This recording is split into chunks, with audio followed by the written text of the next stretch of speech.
দেশে নেই, তার নেতারাও নেই। যে নেতাদের বিরুদ্ধে হত্যার অভিযোগ আছে, নির্যাতনের অভিযোগ আছে, ভোট চুরির অভিযোগ আছে, টাকা পাচারের অভিযোগ আছে, এটা যেমন সত্য, আবার দেশের মধ্যে তাদের হাজার হাজার লক্ষ লক্ষ কোটি কোটি কর্মী ভোটার তারা আছে, নির্যাতনের মুখে আছে, ভয়ে আছে, তারপরেও আছে। তাদেরকে পক্ষে টানার জন্য নানা দিক থেকে নানা রকমের প্রচেষ্টা আছে, তারপরেও তারা আছে। তারা নির্যাতন উপেক্ষা করে মিছিল করছে, যদিও তাদের মধ্যে কোনো অনুশোচনা নেই, তাদের মধ্যে কোনো অপরাধ বোধ নেই, এবং তারা বলতে চায় যে আমাদের এখানে আসলে কিছুই হয়নি, আমরা ষড়যন্ত্রের শিকার। তারা যতই এটা বলুক না কেন, এই দেশ থেকে টাকা পাচার হয়েছে এটি তো আর অস্বীকার করা যাবে না। এই দেশ থেকে প্রধান বিচারপতি রাতের বেলায় পালিয়ে গেছে, এটা তো আর অস্বীকার করা যাবে না।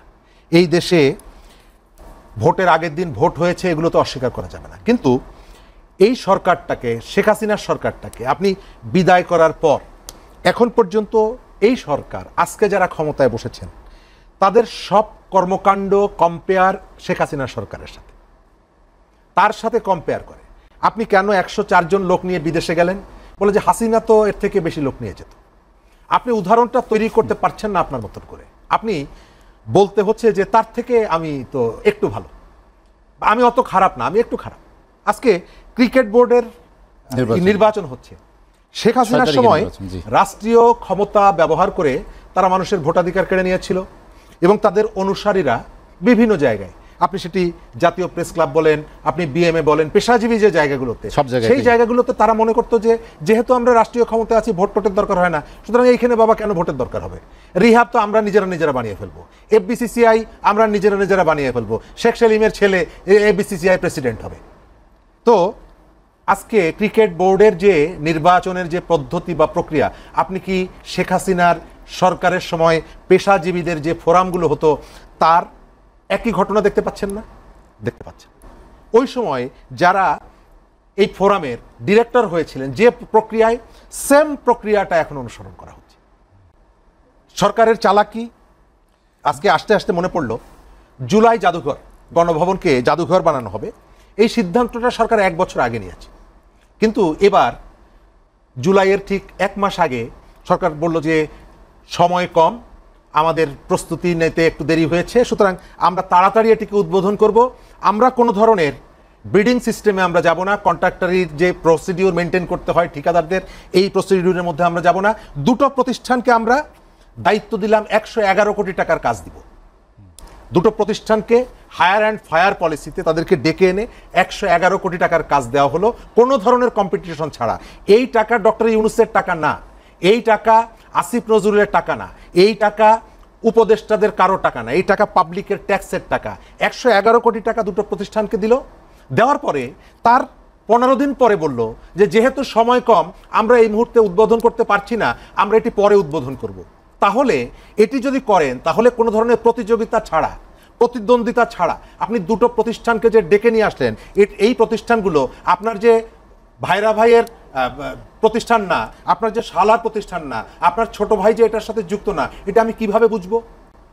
এটি যদি সত্য হয়ে থাকে যে উদ্বোধন করা যাচ্ছে না, আপনি তাহলে এটি কেন ডেকে এনে এদেরকে কাজ দিলেন? 1 টাকা 2 টাকা না, 111 কোটি টাকা। এখন পর্যন্ত কাজ ধীরে ধীরে আগাচ্ছে। এই যে প্রসিডিউর, এর বাইরে অনেক নির্মাণ প্রকল্প যেখানে ব্যয় বেড়েছে, অসংখ্য উদাহরণ আছে। তো বাংলাদেশের মানুষ, আমাদের ট্র্যাজেডিটা হচ্ছে আমরা যে সরকারটাকে দায়িত্ব দিয়েছে এই দেশের মানুষ, সেই সরকারটা মানুষের প্রত্যাশাটা বুঝতে পারছে না, এবং যে ধরনের কথাগুলো বলছে অনেকগুলো মানে এতটাই মাথার উপর থেকে যায়, বোঝার কোনো উপায় নেই। যে এজেন্ডাগুলো নিয়ে তারা কথা বলে, এই এজেন্ডাগুলো সাধারণ মানুষের মাথার উপর দিয়ে যায়। গত 2 দিন ধরে পত্রপত্রিকা আসছে, রাজশাহীতে রাত 11টা 12টার পরে মানুষ রাস্তায় নামে, কেন জানেন? ওই যে কম দামে যে ট্রাক চাল বিক্রি হচ্ছে, সেই চালের জন্য। সরকারের কি মাথার মধ্যে এই চিন্তাটা আছে? বাংলাদেশের কয়েক হাজার মানুষ গত 3 দিন আগে কারওয়ান বাজার অবরোধ করেছিল, তারা মালয়েশিয়া যেতে চায়, তারা যেতে পারছে না। ডক্টর ইউনূসের দায়িত্ব গ্রহণ করার পর সবার আগে তার সাথে দেখা করতে এসেছিলেন মালয়েশিয়ার উপপ্রধানমন্ত্রী, এবং বলে গিয়েছিলেন যে ম্যান পাওয়ার ইস্যুতে এবং বাংলাদেশের সরকারের সহযোগিতায় আমরা সব ধরনের কাজগুলো করব, সহযোগিতা করব। আজকে কেন সেই মালয়েশিয়ায় যারা যেতে পারছে না তারা রাস্তা অবরোধ করে, সরকার কি এই বিষয়টি নিয়ে কোনো কথা বলেছে? না। তার অর্থ হচ্ছে যে সরকারের যে আলোচনাগুলো আমি দেখলাম, তার ইন্টারভিউ দেখলাম, বাইরের যে বিষয়গুলোকে হাইলাইট করা হচ্ছে, ডক্টর ইউনূসের প্রতি সারা বিশ্বের সমর্থন, তো লিস্ট দেখলাম আজারবাইজানের সাবেক শ্রমমন্ত্রী, সাবেক, তারপরে অমুক জায়গার যাদের লাটভিয়ার সাবেক প্রধানমন্ত্রী, যাদের দেশের নাম বাংলাদেশের 85-86% মানুষ নামই শোনে নাই, কিন্তু আমাদের মিডিয়া যেহেতু কর্তার ইচ্ছায় কর্মটা করতে হয়, তারা একটা চাপের মুখে আছে। আপনি এই যে নৈরাজ্যটা দেখেন, গত কয়েকদিন আগেও বলা হলো যে আমরা এই ধরনের নৈরাজ্য চালাতে দিব না। আজকেও লক্ষ্মীপুরের সাবেক এমপি নুরুদ্দিন, তার বাড়িতে কাঠামোটা শুধু আছে, গত বছরে আগুনে পোড়ানোর পরে শুধুমাত্র কাঠামো আছে, আজকে আবার মব ক্রিয়েট করে সেটি পুড়িয়ে দেওয়া হয়েছে।